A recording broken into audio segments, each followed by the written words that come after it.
ഹൃദയോദ്ദീപകം ജീവദായകം.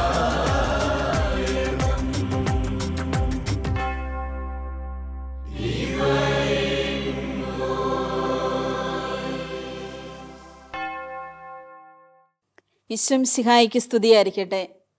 ഈശോയിലെ ഏറ്റവും സ്നേഹം നിറഞ്ഞ പ്രിയപ്പെട്ട സഹോദരി സഹോദരങ്ങളെ, ഗുഡ്നസ് ടിവിയുടെ ലോകം മുഴുവനുമുള്ള എല്ലാ പ്രേക്ഷകരെയും ഡിവൈൻ വോയിസ് വചന ശുശ്രൂഷാ വേദിയിലേക്ക് ഹൃദ്യമായി സ്വാഗതം നേരുന്നു. പ്രിയപ്പെട്ട സഹോദരങ്ങളെ, ഇന്ന് പലരും ചോദിക്കാറുള്ള ഒരു ചോദ്യമാണ്, ഈ തിന്മയുടെ ശക്തി, കൂടോത്രം, മന്ത്രവാദം ഇങ്ങനെയുള്ളതൊക്കെ എൻ്റെ ജീവിതത്തിൽ ആരെങ്കിലും ചെയ്താൽ അത് എന്നെ നശിപ്പിക്കുമോ, എൻ്റെ കുടുംബത്തെ നശിപ്പിക്കുമോ?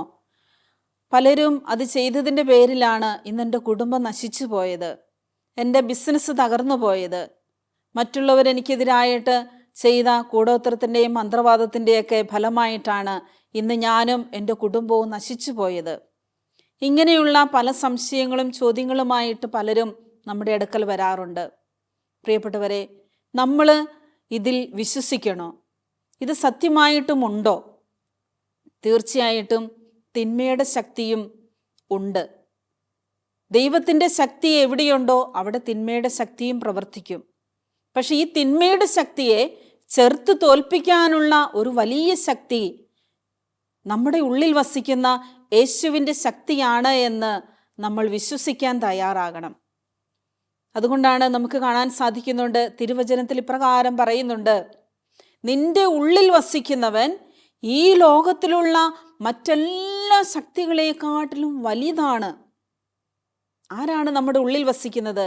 വിശുദ്ധ കുർബാന സ്വീകരിച്ച് പ്രാർത്ഥിക്കുന്ന ദൈവകൃപയിൽ നിറഞ്ഞൊരു വ്യക്തി, പരിശുദ്ധാത്മാവിൽ നിറഞ്ഞൊരു വ്യക്തി, ഒരിക്കലും ആ വ്യക്തിയുടെ ജീവിതത്തിലേക്ക് ഒരു തിന്മയുടെ ശക്തിക്ക് കടന്നു വരുവാനായിട്ട് സാധിക്കത്തില്ല. വിശുദ്ധ മർക്കോസിന്റെ സുവിശേഷം 11-ാം അധ്യായം 23-ാം വാക്യത്തിൽ ഇപ്രകാരം പറയുന്നുണ്ട്, സത്യമായി ഞാൻ നിങ്ങളോട് പറയുന്നു, ആരെങ്കിലും ഈ മലയോട് ഇവിടെ നിന്ന് മാറി കടലിൽ ചെന്ന് വീഴുക എന്ന് പറഞ്ഞാൽ അത് സംഭവിക്കും. ഈശോ തൻ്റെ ശിഷ്യന്മാരോട് പറയുകയാണ്, നമുക്ക് ആർക്കെങ്കിലും വിശ്വാസമുണ്ടെങ്കിൽ, വിശ്വാസത്തോടുകൂടി പറയുകയാണെങ്കിൽ തീർച്ചയായിട്ടും ഈ മല കടലിൽ പോയി പതിക്കുക എന്ന് പറഞ്ഞാൽ തീർച്ചയായിട്ടും അത് സംഭവിക്കുമെന്ന്. വിശ്വാസം വേണം. പക്ഷെ നമ്മളൊക്കെ പതറിപ്പോകും ചിലപ്പോഴൊക്കെ. നമുക്കത് പറ്റുമോ? ഞാനത് പറഞ്ഞാൽ ശരിയാവുമോ? പേടിയാ, ഭയമാ, ആകുലതയാ. ഓ, എന്നിലേക്കത് ആഞ്ഞടിക്കുമോ, തിരിച്ചു വരുമോ എന്നൊക്കെയുള്ള ഭയം. ഭയമുള്ളവർ ഒരിക്കലും അത് പറയരുത്. വിശ്വാസമില്ലാത്തവർ പറഞ്ഞിട്ട് കാര്യമില്ല. നമ്മൾ ആരെയാണ് ഭയപ്പെടുന്നത്? ഭയം പിശാചിൻ്റെ സ്വഭാവമാണ്. നമ്മുടെ ഉള്ളിൻ്റെ ഉള്ളിൽ ഭയമുണ്ടെങ്കിൽ തീർച്ചയായിട്ടും നമ്മൾ പിശാചിൻ്റെ അടിമയാണ്. നമുക്ക് നല്ല ധൈര്യം, പരിശുദ്ധാത്മാവുള്ളൊരു വ്യക്തി എപ്പോഴും ധൈര്യത്തിൻ്റെ ആത്മാവാണ് പരിശുദ്ധാത്മാവ്. ആ പരിശുദ്ധാത്മാവ് നമ്മളിലുണ്ടെങ്കിൽ നമ്മൾ ഒന്നിനെയും പേടിക്കേണ്ട ആവശ്യമില്ല. എത്ര വലിയ ശക്തി, നമുക്ക് ചെറുത്ത് തോൽപ്പിക്കാനുള്ള ശക്തി നമ്മുടെ ഉള്ളിലുണ്ട് എന്ന് വിശ്വസിക്കണം. ആ ഒരു വിശ്വാസമില്ലാത്തത് കൊണ്ടാണ് പലർക്കും തെറ്റുപറ്റുന്നത്, പലരും വീണു പോകുന്നതിൻ്റെ കാരണം. ഇന്ന് ഒരുപാട് അൽമായ ശുശ്രൂഷകർ ഈ തിന്മയുടെ ശക്തിയെ ശാസിക്കാൻ പവറുള്ളവരും ഈ കൂടോത്രവും മന്ത്രവാദവും ഒക്കെ എടുക്കാനും ധൈര്യത്തോടു കൂടി പോവുകയും പ്രാർത്ഥിക്കുകയൊക്കെ ചെയ്യുന്നവരെ ഞാൻ കണ്ടിട്ടുണ്ട്. പലരുടെയും വീടുകളിലൊക്കെ വിളിച്ചു വരുത്തിയൊക്കെ പ്രാർത്ഥിക്കുന്നു. ചില അൽമായ ശുശ്രൂഷകർ പ്രാർത്ഥിക്കുമ്പോൾ തന്നെ പിശാചിൻ്റെ ശക്തി അവരിൽ നിന്ന് വിട്ടുപോകുന്നു. പ്രിയപ്പെട്ടവരെ, ഇത് എല്ലാവർക്കും ഉണ്ട്. പക്ഷെ സഭ നിയമിച്ചിരിക്കുന്നത് പൗരോഹിത്യ അധികാരത്തിലാണ്. പിശാചിനെ ശാസിക്കാനുള്ള അധികാരം വൈദികർക്കാണ് തിരുസഭ കൊടുത്തിരിക്കുന്നത്. ഇനി അൽമായരാരെങ്കിലും ഇത് ഉപയോഗിക്കുന്നുണ്ടെങ്കിൽ, ചെയ്യുന്നുണ്ടെങ്കിൽ തീർച്ചയായിട്ടും അതിനുള്ള പവറും ശക്തിയും അവർക്കുണ്ടായിരിക്കണം. ഇല്ല എങ്കിൽ അവർക്ക് തിരിച്ചടികൾ കിട്ടതും, പലരും പല അപകടത്തിൽപ്പെട്ടതും, പലതരത്തിൽ അവരുടെ ജീവിതത്തിൽ പ്രശ്നങ്ങളും പ്രതിസന്ധികളും ഉണ്ടായ അനുഭവങ്ങളും നമുക്ക് കാണാൻ സാധിക്കാറുണ്ട്. എന്നാൽ വിശ്വാസത്തോടെ നമ്മൾ പ്രാർത്ഥിക്കുമ്പോൾ ആരെങ്കിലും നമുക്കെതിരായിട്ട് ഏതെങ്കിലും തരത്തിലുള്ള തിന്മയുടെ ശക്തികളോ കൂടോത്രങ്ങളോ മന്ത്രവാദങ്ങളോ ഒക്കെ ചെയ്തിട്ടുണ്ടെങ്കിൽ തീർച്ചയായിട്ടും നമ്മളത് വിശ്വസിക്കാതിരിക്കുക. എനിക്കത് സംഭവിക്കത്തില്ല, എൻ്റെ ഉള്ളിൻ്റെ ഉള്ളിൽ അതിലും വലിയ ശക്തിയുണ്ട്, പരിശുദ്ധാത്മാവുണ്ട്, വിശുദ്ധ കുർബാനയുടെ ശക്തിയുണ്ട് എന്ന് നമ്മൾ വിശ്വസിച്ച് പ്രാർത്ഥിക്കണം. അതുണ്ടെങ്കിൽ തീർച്ചയായിട്ടും നമുക്കൊന്നും സംഭവിക്കുകയില്ല. സംഖ്യയുടെ പുസ്തകത്തിൽ നമുക്ക് കാണാൻ സാധിക്കുന്നുണ്ട്. സംഖ്യ 23-ാം അധ്യായം 23-ാം വാക്യം, പഴയ നിയമത്തിൽ, യാക്കോബിന് ആഭിചാരം ഏൽക്കുകയില്ല, ഇസ്രായേലിനെതിരെ ശുദ്രവിദ്യ ഫലിക്കുകയില്ല എന്ന്. അതായത് പഴയ നിയമ ചരിത്രം മുതലേ ഈ വിശ്വാസത്തിൻ്റെ ശക്തിയെക്കുറിച്ച്, കൂടോത്രത്തെക്കുറിച്ചും മന്ത്രവാദത്തെക്കുറിച്ചും തിന്മയുടെ ശക്തിയെക്കുറിച്ചൊക്കെ വളരെ വ്യക്തമായിട്ട് സഭ തിരുവചനത്തിൽ നമ്മെ പഠിപ്പിക്കുന്നുണ്ട്. യാക്കോബ് എന്ന് പറഞ്ഞാൽ ആരാണ്? നമ്മൾ ദൈവത്തിൻ്റെ മക്കളാണ്. നമ്മളെക്കുറിച്ചാണ് പറയുന്നത്. ദൈവത്തിൻ്റെ മക്കൾക്ക് ഒരിക്കലും ഒരാഭിചാരവും ഏൽക്കുകയില്ല, ഇസ്രായേലിനെതിരെ ഒരു ശുദ്രവിദ്യയും ഫലിക്കുകയില്ല. ആ ഒരു വിശ്വാസം, ആ ദൈവത്തിൻ്റെ വചനത്തിൻ്റെ ശക്തി, ആ വചനത്തിൽ നമ്മൾ വിശ്വസിക്കണം. ആ വിശ്വാസമില്ലെങ്കിൽ തീർച്ചയായിട്ടും ഞാനത് വിശ്വസിക്കുന്നു, എനിക്കത് സംഭവിച്ചു, അതുകൊണ്ടാണ് എൻ്റെ കുടുംബത്തിൻ്റെ നാശം, അല്ല എൻ്റെ ബിസിനസ്സിൻ്റെ തകർച്ച എന്ന് ഞാൻ വിശ്വസിച്ചാൽ തീർച്ചയായിട്ടും അത് നമ്മളിൽ സംഭവിച്ചിരിക്കും. എന്നാൽ അതൊന്നുമല്ല, എൻ്റെ ജീവിതത്തിൽ എൻ്റെ ദൈവം അറിയാതെ എനിക്കൊന്നും സംഭവിക്കത്തില്ല. ഒരു സഹനങ്ങളോ നഷ്ടങ്ങളോ പരാജയങ്ങളോ ഒക്കെ നമ്മുടെ ജീവിതത്തിൽ ഉണ്ടാകാം. അതൊക്കെ നമ്മുടെ ജീവിതത്തിൻ്റെ സഹനത്തിൻ്റെ ആ കാലഘട്ടത്തിൽ സംഭവിക്കുന്നതാണ്. അത് അവരോ ഇവരോ ഒന്നും ചെയ്തത് കൊണ്ടല്ല പ്രിയപ്പെട്ടവരെ. എന്നാൽ നമ്മൾ മനസ്സിലാക്കണം, വീണ്ടും തിരുവചനത്തിൽ കൂടി ലൂക്കായുടെ സുവിശേഷം 10-ാം അധ്യായം 19-ാം വാക്യത്തിൽ പ്രകാരം പറയുന്നുണ്ട്, ഇതാ പാമ്പുകളുടെയും തേളുകളുടെയും ശത്രുവിൻ്റെ സകല ശക്തികളുടെയും മീതെ ചവിട്ടി നടക്കുവാൻ നിങ്ങൾക്ക് ഞാൻ അധികാരം തന്നിരിക്കുന്നു, ഒന്നും നിങ്ങളെ ഉപദ്രവിക്കുകയില്ല. പ്രിയപ്പെട്ടവർ, ഈ വചനം നമ്മൾ ഉപയോഗിച്ചുകൊണ്ടൊന്ന് പ്രാർത്ഥിച്ചേ, ഈ വചനത്തിൽ വിശ്വസിച്ചുകൊണ്ടൊന്ന് നമ്മളൊന്ന് പ്രാർത്ഥിച്ചേ. ഒരു വ്യക്തിയെയും ഒരു ശക്തിയെയും നമ്മൾ പേടിക്കേണ്ട. ഒരു തിന്മയുടെ ശക്തിക്കും നമ്മളെ തൊടാനായിട്ട് സാധിക്കത്തില്ല. ഒരു ക്ഷുദ്രജീവിക്ക് പോലും നമ്മളെ തൊടാനായിട്ട് ദൈവം അനുവദിക്കത്തില്ല. നമുക്ക് വിശ്വാസം വേണം. അതുപോലെ തന്നെ ദൈവത്തിൻ്റെ ശക്തിയാൽ നിറഞ്ഞ വ്യക്തിയായിരിക്കണം. ആ വ്യക്തിയെ ഒരിക്കലും ഒരു തിന്മയുടെ ശക്തിയോ ഒരു ക്ഷുദ്രജീവികളോ ഒന്നും തൊടാനായിട്ട് ദൈവം അനുവദിക്കത്തില്ല. അപ്പം നമ്മൾ തിന്മയുടെ ശക്തിക്ക് വേണ്ടി അല്ലെങ്കിൽ തിന്മയുടെ ശക്തിയെ ശാസിക്കുവാൻ വേണ്ടി നമ്മൾ പ്രാർത്ഥിക്കുമ്പോൾ ഇതുപോലുള്ള വചനങ്ങൾ ഉരുവിട്ട് പ്രാർത്ഥിക്കുക. ഈ വചനത്തിൽ ആശ്രയിച്ച് വിശ്വസിച്ച് പ്രാർത്ഥിക്കുക. തീർച്ചയായിട്ടും ആ വചനത്തിൻ്റെ ശക്തി, പരിശുദ്ധാത്മാവിൻ്റെ ശക്തി നമ്മുടെ മേൽ വന്നു നിറയുകയും നമുക്ക് ആ തിന്മയുടെ ശക്തിയെ നിർവീര്യമാക്കാനുമുള്ള പവർ, ദൈവിക ശക്തി, പരിശുദ്ധാത്മാവിൻ്റെ ശക്തി നമ്മുടെ മേൽ വന്നു നിറയും. ഞാൻ ഓർക്കുകയാണ്, കുളത്തുവയലിൽ വർഷങ്ങൾക്ക് മുമ്പ് ശുശ്രൂഷ ചെയ്തുകൊണ്ടിരിക്കുമ്പോൾ ഇതുപോലുള്ള ഏതെങ്കിലും തരത്തിലുള്ള തിന്മയുടെ ശക്തിയോ എങ്കിലും മന്ത്രവാദമോ കൂടോത്രമോ ഒക്കെ ചെയ്ത ഏലസൊക്കെ കെട്ടിക്കൊണ്ടുവന്ന പലരെയും കണ്ടിട്ടുണ്ട്. അപ്പം ഞങ്ങൾ ചെയ്യുന്നത് സാധാരണ അങ്ങനെയുള്ള വ്യക്തികളെ കാണുമ്പോൾ ഞങ്ങൾ വേഗം ഞങ്ങളുടെ സ്ഥാപക പിതാവായ മോൺസിഞ്ഞോർ സിജ വർക്കിയച്ചൻ്റെ അടുക്കലേക്ക് അവരെ പറഞ്ഞു വിടും. അച്ഛൻ അവർക്ക് വേണ്ടി പ്രാർത്ഥിച്ച് ആ ഏലസും മന്ത്രവാദവും ഒക്കെ അവരിൽ നിന്ന് അത് അഴിച്ചു മാറ്റി അത് നിർവീര്യമാക്കി അത് ഏതെങ്കിലും ഒഴുകുന്ന വെള്ളത്തിൽ കൊണ്ടുപോയി ഒഴുക്കിക്കളയാൻ അച്ഛൻ ഞങ്ങളോട് പറയാറുണ്ട്.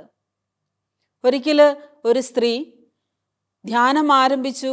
ധ്യാനത്തിൻ്റെ ആരംഭത്തിൽ തന്നെ ജപമാല ചൊല്ലി പ്രാർത്ഥിച്ച് പരിശുദ്ധി അമ്മയുടെ ഗാനം ആലപിച്ചുകൊണ്ടാണ് ദിവ്യബലിയിലേക്ക് പ്രവേശിക്കുന്നത്.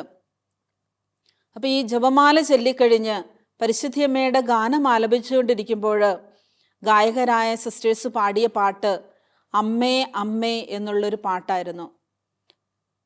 ആ അമ്മേ അമ്മേ എന്ന് വിളിച്ചുകൊണ്ടുള്ള ആ പാട്ട് കേട്ട നിമിഷത്തിൽ തന്നെ അവിടെ ധ്യാനത്തിനായിട്ട് കടന്നു വന്ന ഒരു സ്ത്രീ ആ ധ്യാന ഹോളിൽ നിന്ന് ഇറങ്ങി ഓടുകയാണ്.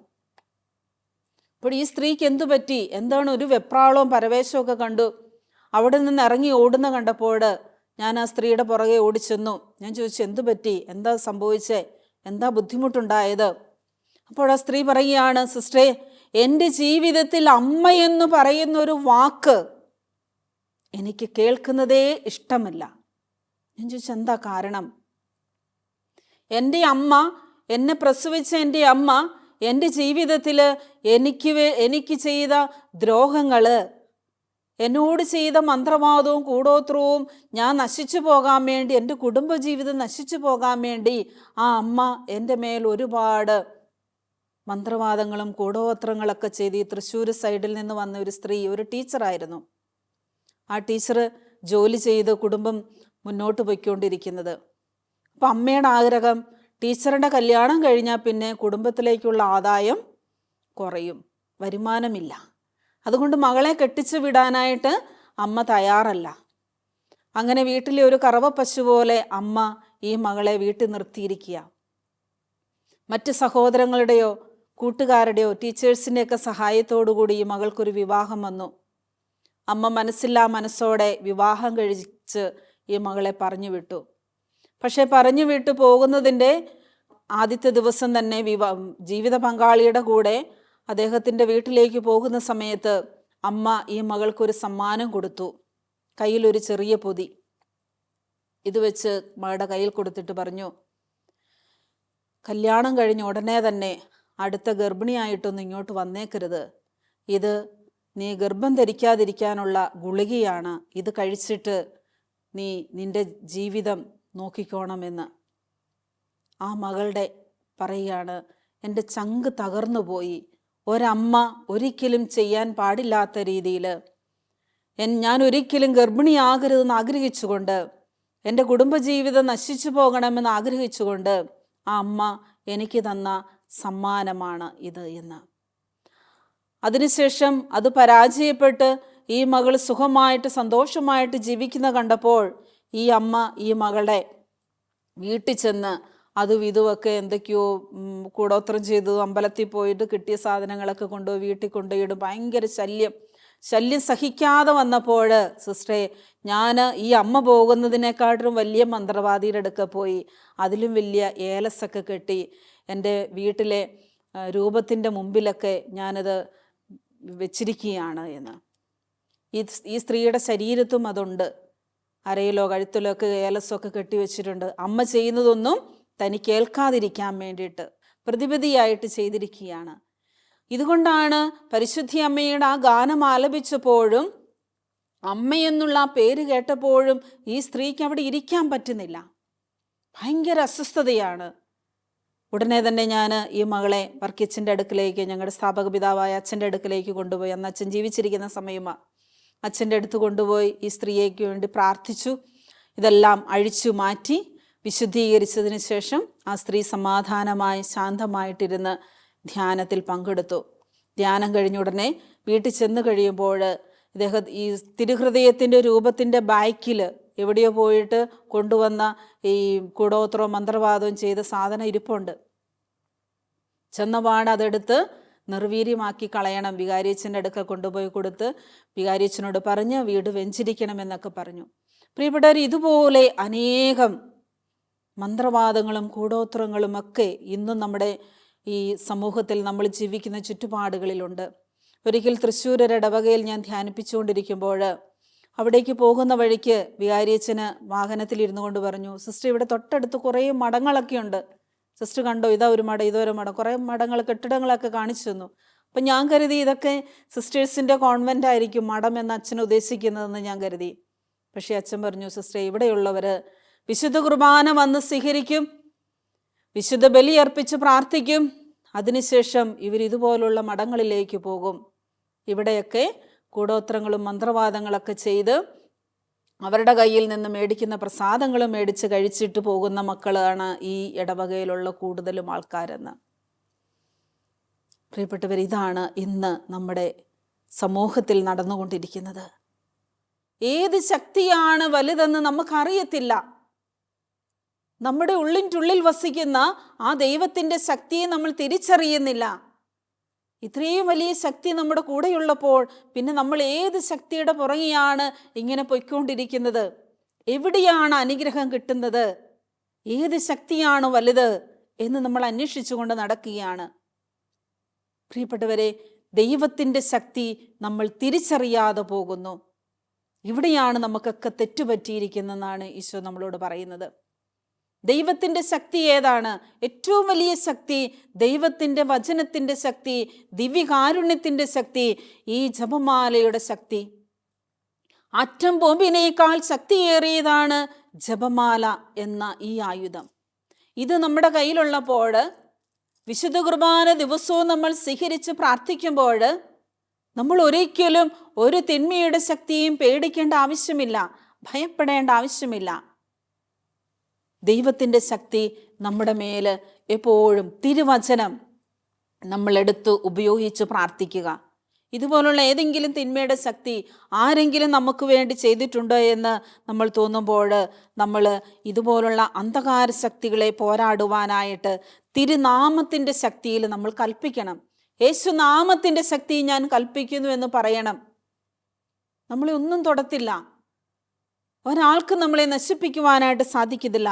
എഫേസ്യർക്കാർക്ക് എഴുതിയ ലേഖനം 6-ാം അധ്യായം 12-13 തിരുവചനത്തിൽ ഇപ്രകാരം നമ്മളോട് പറയുന്നുണ്ട്: നാം പോരാടുന്നത് അന്ധകാര ശക്തിയുടെ അധിപന്മാർക്കും സ്വർഗീയിടങ്ങളിൽ വർത്തിക്കുന്ന തിന്മയുടെ ആത്മാക്കൾക്കും എതിരായിട്ടാണ് പടവെട്ടുന്നത്.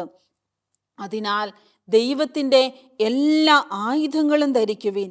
തിന്മയുടെ ദിനത്തിൽ ചെറുത്തു നിൽക്കുകയും എല്ലാ കർത്തവ്യങ്ങളും നിറവേറ്റിക്കൊണ്ട് പിടിച്ചു നിൽക്കുവാനും അങ്ങനെ നിങ്ങൾക്ക് സാധിക്കും. ദൈവവചനമാകുന്ന ആയുധം നമ്മൾ ധരിക്കണം. ദൈവവചനത്തിൻ്റെ ശക്തിയിൽ നമ്മൾ ആശ്രയിക്കണം. അതിനാൽ സത്യം കൊണ്ട് അരമുറുക്കി നീതിയുടെ കവചം ധരിച്ച് നിങ്ങൾ ഉറച്ചു നിൽക്കുവിൻ. സമാധാനത്തിൻ്റെ സുവിശേഷത്തിന് ഒരുക്കമാകുന്ന പാദരക്ഷകൾ ധരിക്കുവിൻ. സർവോപരി ദുഷ്ടന്റെ ജ്വലിക്കുന്ന കൂരമ്പുകളെ കെടുത്തുന്നതിന് നിങ്ങളെ ശക്തരാക്കുന്ന വിശ്വാസത്തിൻ്റെ പരിചയെടുക്കുവിൻ. പ്രിയപ്പെട്ടവരെ, നമ്മളെ ശക്തിപ്പെടുത്തുന്ന ഈ വിശ്വാസം നമ്മുടെ കൂടെയുണ്ടെങ്കിൽ തീർച്ചയായിട്ടും ഒരു തിന്മയുടെ ശക്തിക്കും നമ്മളെ തൊടാനായിട്ട് സാധിക്കത്തില്ല. രക്ഷയുടെ പടത്തൊപ്പി അണിയുകയും ദൈവവചനമാകുന്ന ആത്മാവിൻ്റെ വാളെടുക്കുകയും ചെയ്യുവിൻ. നിരന്തരം പ്രാർത്ഥിക്കുവിൻ. നിങ്ങൾ അപേക്ഷകളോടും യാചനകളോടും കൂടെ എല്ലാ സമയവും ആത്മാവിൽ പ്രാർത്ഥനാ നിരന്തരായിരിക്കുവിൻ.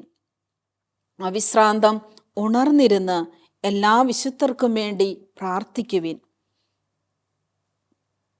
ഇങ്ങനെ പരിശുദ്ധാത്മാവിൻ്റെ ശക്തിയാൽ നിറഞ്ഞ് പ്രാർത്ഥന അനുഭവത്തിലായിരിക്കുന്ന ഒരു വ്യക്തിക്ക് തിന്മയുടെ ശക്തികളെ ശാസിക്കുവാനായിട്ടും നിർവീര്യമാക്കുവാനായിട്ടുമുള്ള അധികാരവും ശക്തിയും നമുക്ക് ലഭിക്കും.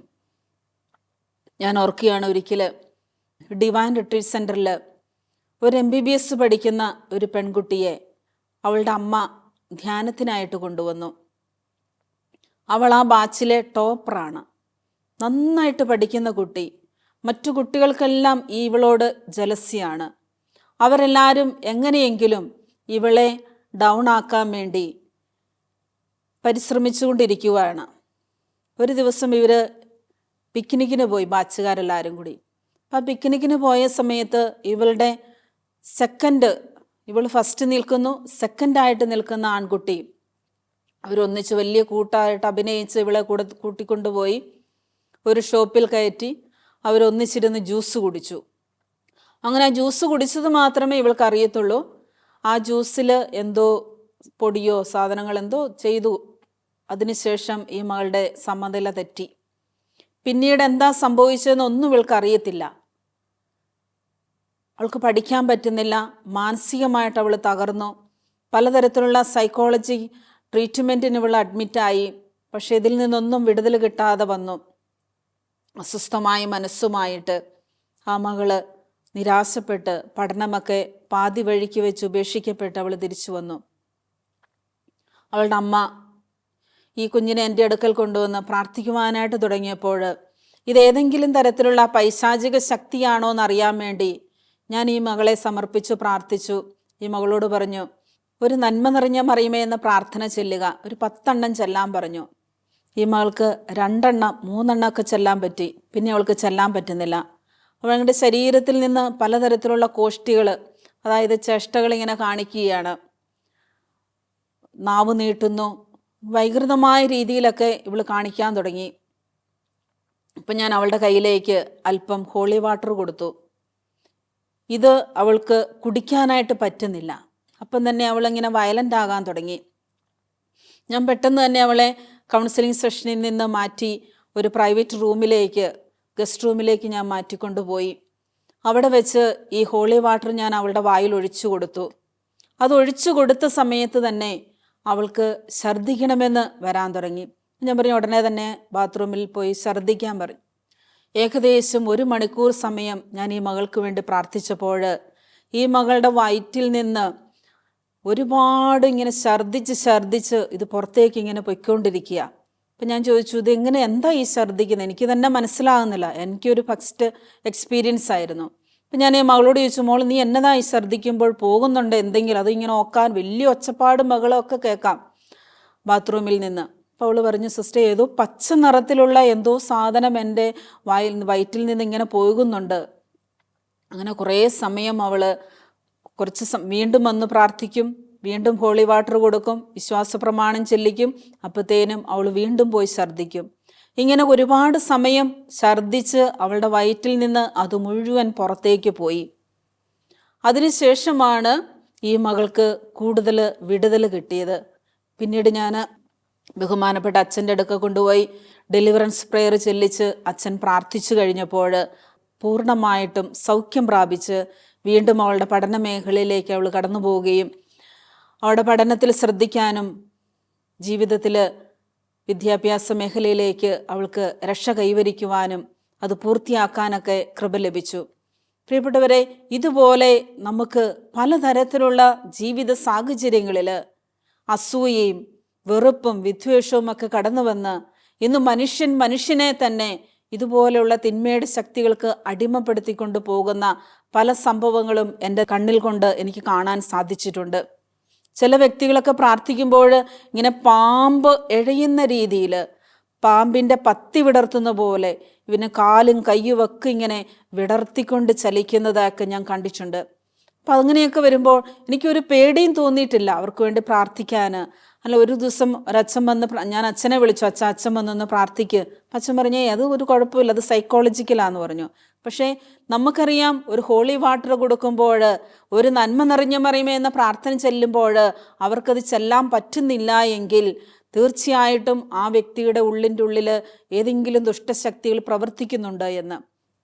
അച്ഛൻ വന്നു കഴിഞ്ഞ് അച്ഛന് സ്റ്റോളുമിട്ട് ഡെലിവറൻസ് പ്രെയർ ചൊല്ലിക്കഴിഞ്ഞപ്പോൾ ആ മകൾ ശാന്തമായി. പ്രിയപ്പെട്ടവർ, ഇതുപോലെ തിന്മയുടെ ശക്തികളെ ശാസിക്കുവാനും ബന്ധിക്കുവാനുമുള്ള അധികാരം ദൈവം കൊടുത്തിരിക്കുന്നത് പൗരോഹിത്യ അധികാരത്തിലുള്ള വ്യക്തികൾക്കാണ്. അവരാണ് അത് ചെയ്യേണ്ടത്.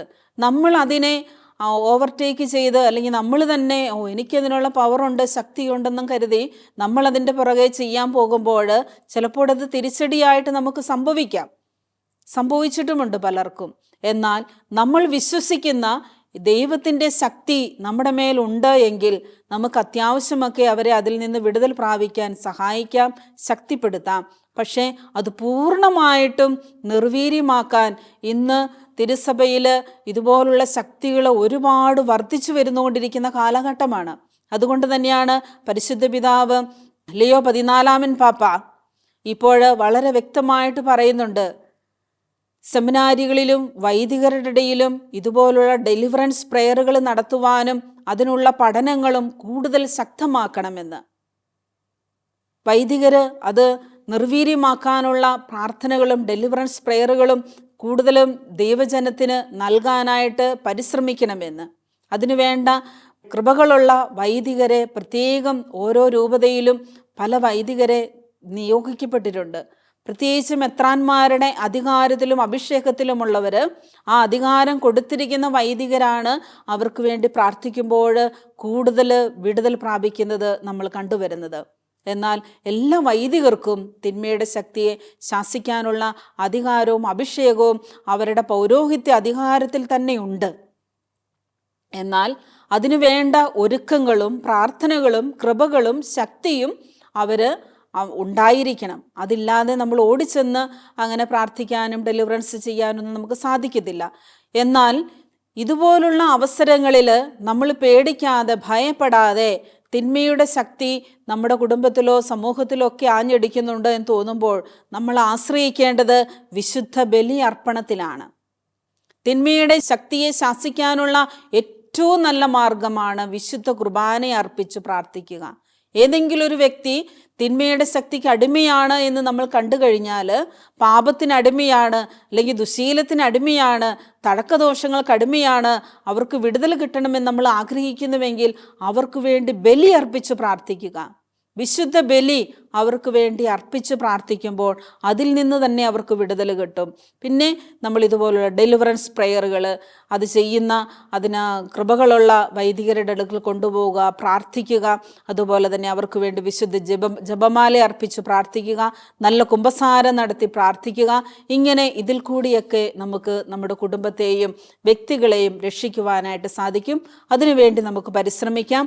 പരിശുദ്ധാത്മാവിൻ്റെ ശക്തിയാൽ നിറഞ്ഞുകൊണ്ട് ദൈവത്തിൻ്റെ ശക്തി നമ്മളിൽ നിറയുമ്പോൾ, പരിശുദ്ധ അമ്മയുടെ മധ്യസ്ഥം നമ്മുടെ മേലുള്ളപ്പോൾ, സകല വിശുദ്ധരുടെയും മധ്യസ്ഥം നമ്മൾ അപേക്ഷിക്കുമ്പോൾ തീർച്ചയായിട്ടും നമുക്ക് ഒന്നും കൊണ്ടും ഭയപ്പെടേണ്ട ആവശ്യമില്ല. നമ്മളെ ശക്തിപ്പെടുത്തുവാൻ, നമ്മളെ സഹായിക്കുവാൻ പരിശുദ്ധാത്മാവ് നമ്മുടെ കൂടെയുള്ളപ്പോൾ, പരിശുദ്ധ അമ്മ നമ്മുടെ കൂടെയുള്ളപ്പോൾ നമ്മൾ വിശ്വാസത്തോടു കൂടി പ്രാർത്ഥിക്കുക. ഒരു തിന്മയുടെ ശക്തിയും നമ്മളെ തൊടുകയില്ല.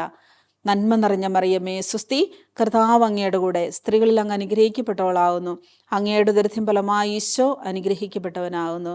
പരിശുദ്ധ മറിയമേ തമ്പുരാൻ്റെ അമ്മേ, പാപികളായ ഞങ്ങൾക്ക് വേണ്ടി എപ്പോഴും ഞങ്ങളുടെ മരണസമയത്തും തമ്പുരാനോട് അപേക്ഷിക്കണമേ. ആമേൻ.